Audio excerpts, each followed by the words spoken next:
Sir এই ঘটনাই ঘটছিল, এই জন্য আমি আপনার খাবারের পানিটা ফালাই দিছি। স্যার খাবারের পানিটা খেলে তো আপনি মারা যেতেন, এটা তো আমার একটা কর্তব্য ছিল আপনাকে বাঁচানোর জন্য। আপনি মারা গেলে আমাদের কি হতো স্যার? আর আজকে যদি আপনাকে বাঁচাতে না পারতাম না স্যার, তাহলে নিজেকে কখনো মাফ করতে পারতাম না, কারণ আমি সবকিছু নিজের চোখে দেখছি। যাই হোক স্যার, আমি আপনার জীবনটা বাঁচাতে পেরেছি, তবুও যদি মনে হয় আমি অন্যায় করেছি তাহলে আপনি আমাকে মাফ করে দিবেন। ছেলেটার জন্য আজকে আমার প্ল্যানটা সাকসেসফুল হলো না। স্যার আমি পুলিশে কল দিছি, পুলিশ আসতেছে। আপনি ওকে এমন শাস্তি দিবেন যাতে ও সারা জীবন জেলে পচে মরে।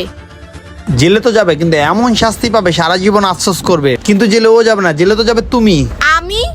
স্যার ও আপনার খাবারের পানি ফালা দিচ্ছে, আমার সাথে বিয়াদবি করছে, ও জেলে যাবে, আমি কেন যাব? আপনার কথা আমি কিছুই বুঝতে পারতাছি না। চুপ থাকো মনি, ও আমাকে সব খুলে বলছে, তুমি আর একটাও নাটক করবে না। ও আমাকে বলছে তুমি বলে আমার খাবারের পানিতে বিষ মিশাইছিলা, কেন তুমি আমাকে মারতে চাইছিলা, কি সমস্যা তোমার? তুমি যে এই কাজটা করতে পারবা মনি, আমি কখনো কল্পনা করিনি। আজকে আমার ভাগ্য ভালো যে শিমুল এসে আমার খাবার পানিটা ফালাই দিছে, তা না হলে তুই পানি খেয়ে আমি আজকে মারা যেতাম। আর তুমি